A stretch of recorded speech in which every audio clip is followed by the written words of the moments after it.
I want to tell a story today, something that really changed my life, changed my view on life as a 9 year old. Um, Lived in a lovely village outside Kandy, in hill town of Kandy in Sri Lanka. And in the village, there was a grocery store. They sold everything there. And I usually go and buy bread and other requirements for the home every 2, 3 days. So I was walking there and went to the shop, and the owner of the shop was there and bought the bread and a couple other things. And then I gave 2 rupees. Those days there were 2 rupee notes, and when he gave me the change back, I realized that he was giving me more change back, and I was so thrilled. I just put that in my pocket, took the stuff, and I thought, victory! Wow, I won today. Not only do I have bread, I got more money, and I was sort of hopping home and feeling really happy. And then when I told my father with a sense of pride, guess what? I bought the bread and the Mudalali. So the Mudalali is what we call a business person who owns shops in Sri Lanka. So he said he gave me more money than I gave him. And my father looked at it, counted the number, and gave me the money back and said, go back and give him that money back. I was so angry with him.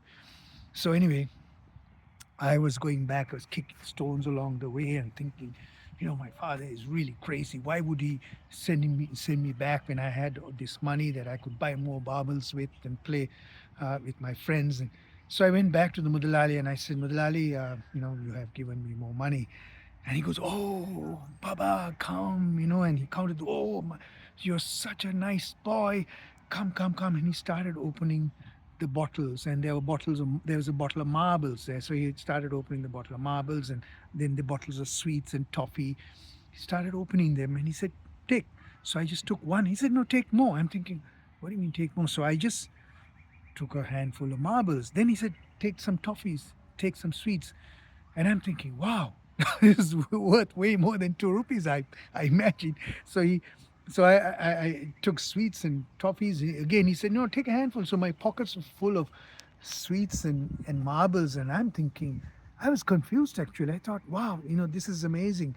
But that was the first lesson on integrity and honesty that I got as a 9 year old, which has held me in good stead, yes. But unless you think about it on a regular basis, we go back to our competitive nature to get the upper hand, make a profit over somebody else.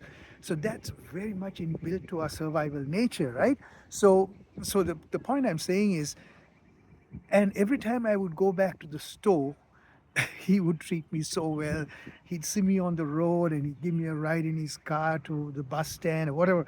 So I felt a sense of goodwill that came from him, from my honesty there, and that held me in good stead. So what I'm also saying is that the that since then I've faced so many moral dilemmas, and as a business person, I've crossed the line of integrity, looking at the larger picture, the the process. So all of that, though, I have done more mindfully aware of the consequences. So this lesson to me about honesty, because a friend of mine, John Worden, said, "Truth is dead. Long live honesty." Truth is dead because out there the truth is manipulated now, like especially with media, AI, and all that. We don't know who's telling the truth, but honesty is a personal thing that comes from within us.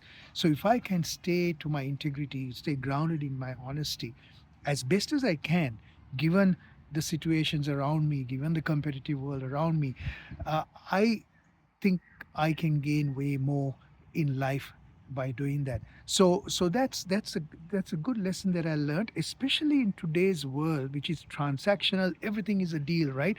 We have created a what's called a market society where everything is tokenized, everything's for sale.